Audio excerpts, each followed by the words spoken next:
It's all in Stitch. It's all the Stitch. Wow. It's all in Stitch. Don't look at me with those eyes. You're gonna make me crack up. But so far, considering what the counter index is, it definitely feels like it's in one team's favor compared to the other. We're going to go deeper into this topic as we start and initiate our very first match here in the Land of Dawn at the M5 World Championships. It's AP Bren up against the Burmese Ghouls. Can't imagine that the early game should be the target here for at least for Burmese Schools. They want to secure this because they're rocking the Brody with the Angela. And I'm actually thinking, like, what should be the good vehicle for the Angela? Obviously, you want to do it with the Gwyn, but at the same time, the Gwyn is more of a very committal, or it's like a kiting kind of hero where you commit your ultimate to get out. You don't really necessarily stay in front. So maybe it's the Brody that should be the vehicle now for Burmese Ghouls, because at least you maximize the effect of the Angela on this Brody. I mean, from the way that I see it, early flicker coming out from Blink X just for Litho Wanderer. It's not going to be a big deal for now. He's not going to reach level 4 in time for the upcoming Turtle, but at the very least, we know where Burmese Ghouls are going to be leaning towards on the map. Something is bothering me. The fact that AP Bren are investing in Wilderness Blessing, they're going to have so much faster rotations, and that's going to exacerbate the fact that they have so much range. That's going to be another problem that the Burmese will have to deal with. I mean, it's one of those situations. We even saw this during the wildcards that a majority of teams towards the last few days started switching over to Wilderness for Blessing because it just shows how important it is to win out these neutral fights. Oh, wow. Nico can't even catch a break. Ogwin and Kyle steal away his small camp. Okay. Now, this means that AP Bren are in a very comfortable spot, because I think that they have the better late game. They have the Varia as well as the Claude, very strong in the latter portions of the game. And the fact that they are not getting invaded by Burmese Ghouls, especially this Nolan, I think this is a good sign. But obviously, everything will change come the first Turtle fight. And then we cut to Flapteezy, who has to deal with this Uranus, and all he's thinking of is just like, get me out of this lane, please. Let me team fight. Phew, come on over. They do set up for the first Turtle. It's Nico first to the scene, pulling it over to their side. Turtle less than half health here. Carbon drawing a line between them and AP Bren. Here we go. Kyle Teasy comes in with the steal. And now Carbon gets Lina in him. Heartguard committed in already, putting staff at the Ionic Edge. Blink X getting put into position with the final slash. Burmese Ghouls call out back. Rather interesting. I mean, I wouldn't have expected, for the side of Burmese Ghouls, you're expecting the traditional, I'm just going to look for someone to heart guard, we're going to go in, we're going to look for a pick, and then we're going to get back out of there. But I think Burmese Ghouls played that very, very well. The Teasy's down bottom. All right, Carbon's not going anywhere. I'm actually very surprised about AP Bren. I think I will review their early game rotations, because my oh my, how did Kyle TC get level 5, almost level 6 before the Turtle happened? 2 minutes to 13, he's already he's just a quarter of XP away from getting into level 6. That's crazy. That's why they were able to steal it, because they have the superior levels and the retribution. I mean, let's not forget that when you are playing Nolan, your clear speed is rather fast. True. Like, have you ever seen Novarias just get frustrated? They know when they expect purple buff timings to die, and then Nolan's like walking through the mid lane. He's like, "What are you looking at? What are you shooting at?" I'm done. I'm gone. It's over. I'm over here now. Right? You could have sworn he's a time traveler. Exactly. Oh, it wow, is. Hunter's Strike already completed. Man, I wonder when, I think, especially with the trajectory that you're seeing from Kaltizi, the way that he's farming 2.4k at 3 minutes, this is Oppenheimer levels of explosions as we're going to see later on. That's historic. It is historic. But I think more importantly, wow, actually Flap having a considerable EXP lead against Carbon so far, despite getting proxied, despite having to join the fight a little bit later. Yep. And I think that was the one bastion that Burmese Ghouls can have, that little sanctuary that, hey, at least Carbon's winning his lane. And now they're switching it over. I think they need a little bit more XP on Lina. Where can they actually go with this? Especially since Kyle, he's not letting Nico have a good time. Whoa! Comes in with the Requiem. Did Kyle TT steal? Oh, he did! He did. Nico hesitated on the retry. But this means that he has the retribution for the Turtle. That's right. Coming in. This is about to blow up. Lord here, approaching half health. In comes Flapteezy. Stitch coming in from the side, dealing damage. Nico holding his retry strong, and they go get it. That's one turtle apiece for both BG and AP Brent. I love the decision making coming in from the side of AP Brand. They understood the assignment. They recognized the situation wasn't their favor. Whoa! And Lina is going to be first blood for the side of AP Brand. That was quick. That was the one thing that you gotta do, hide the Angela from the Nolan. And Kyle found him. I mean, we're talking about hustle. This man doesn't stop making good decisions. They pushed out. The mid lane is already chunked down to 10%. He even gets first blood down on that bottom side. He is active. Yeah, you can see Ogwin already positioning himself to defend Super Marco. Now AP Brent can leave the Nolan just, you know, roaming around. It's far too farmed.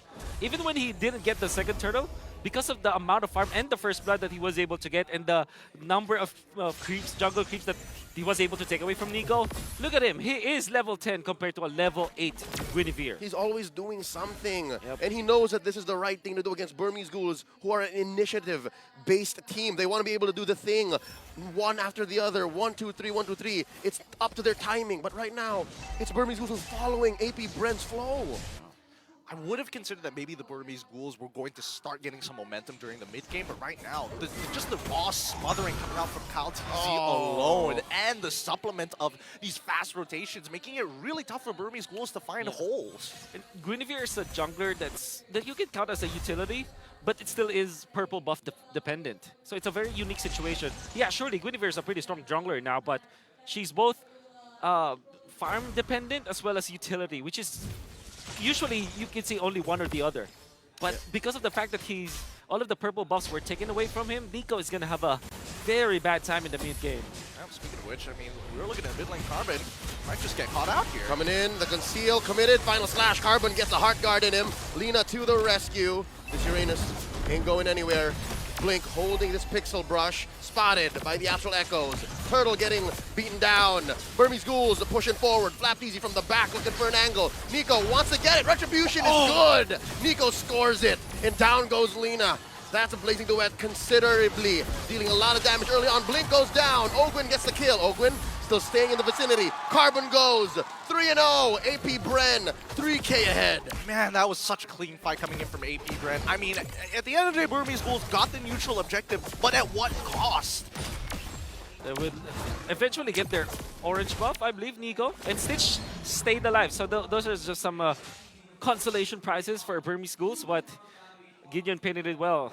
It was a perfect team fight coming up from AP Brand. They abused the fact that Burmese Ghouls needs to get in and get out. It's like a kiting kind of a team fight formation for Burmese Ghouls, and we are going to see it through the replay. A little bit of a clash happening down. We'll see later. Look at that beautiful retribution, but after the initiation coming out from Nico, there's no follow-up because Stitch was zoned out by two members of AP Brand. Yeah, surely the Brody didn't die, but he didn't fulfill his job, He didn't basically. get to do the thing. Which you need to do it as the Brody in the early game. Oh, it's tough. Coming okay. in. Got the stacks in. Not going to commit everything. Burmese Ghouls playing with the range. And I think that's what also helped AP Bren win that perfect team fight, as you gentlemen were saying.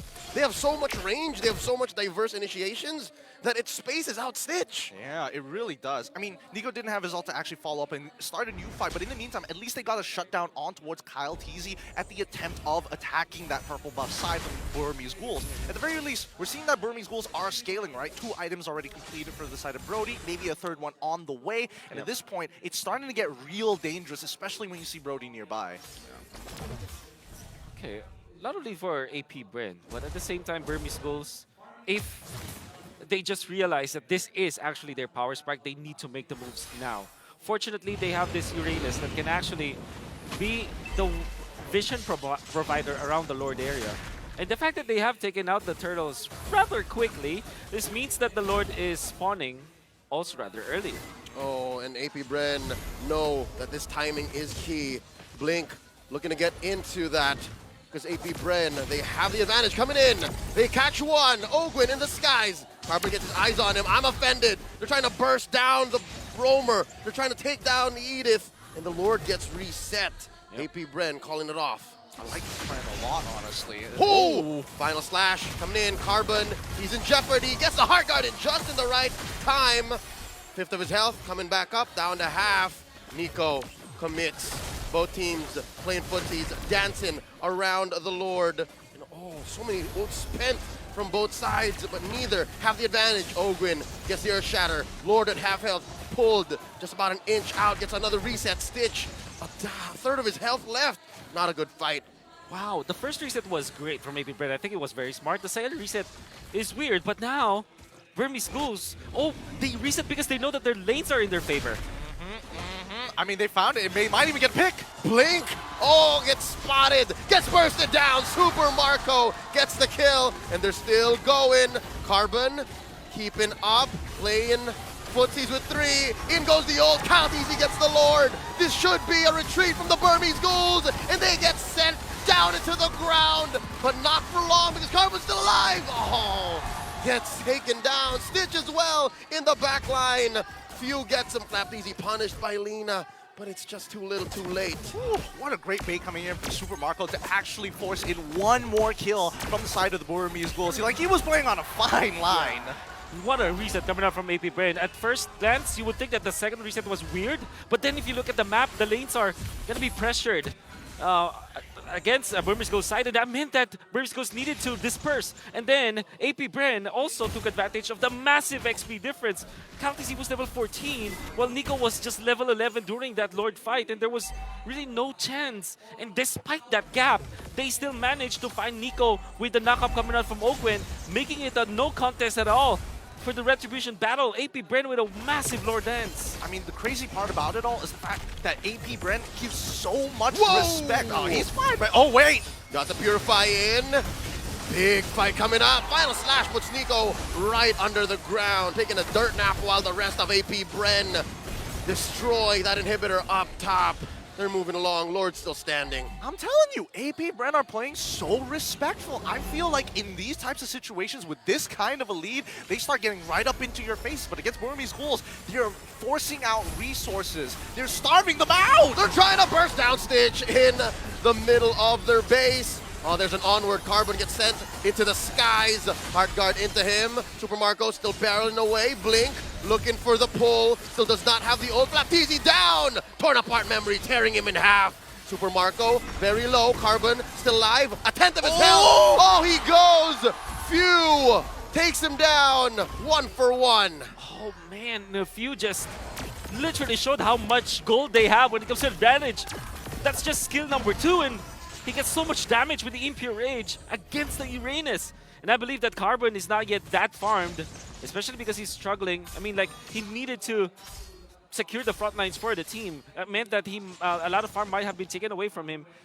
In fact, he's just 6.3k compared to Few 7.7k with the Ice Queen 1 as well as the Truncheon and the Arcane Boots. That meant that Few's damage at this point, 12 minutes into the game, his scaling was, what? It was quickened. This is difficult because we're looking at what, 13 minutes in, right? Starting at the 6 or 7 minute mark, AP Bren has flexed their range diversity. And so far, Burmese Ghouls, we called it in the draft, right? They're really only relying on Stitch. Yep. And there's only one way to go about this. They've been trying to put some damage on Carbon with the Heart Guard, and now they're forced to do it. Oh, in a defensive manner, Stitch gets the Heart Guard on him, and they're gonna burst him down. Stitch goes, the first casualty. Now Blink. Oh, Super Marco blasting him, point blank survives, but only for a second more as Super Marco still eventually gets his man. Nico in the back line trying to take down Flapteezy, gets him. 2 for 1, the trade so far. Burmese Ghouls back inside their own base. It's Lina and Carbon defending. I mean, when does this team stop, right? Carbon, he's gone. There's nothing he can do about this. They're looking for the end. Oh no, the base is up next. That's a double kill for Marco. AP Bren welcome the Burmese Ghouls with a victory. Game 1.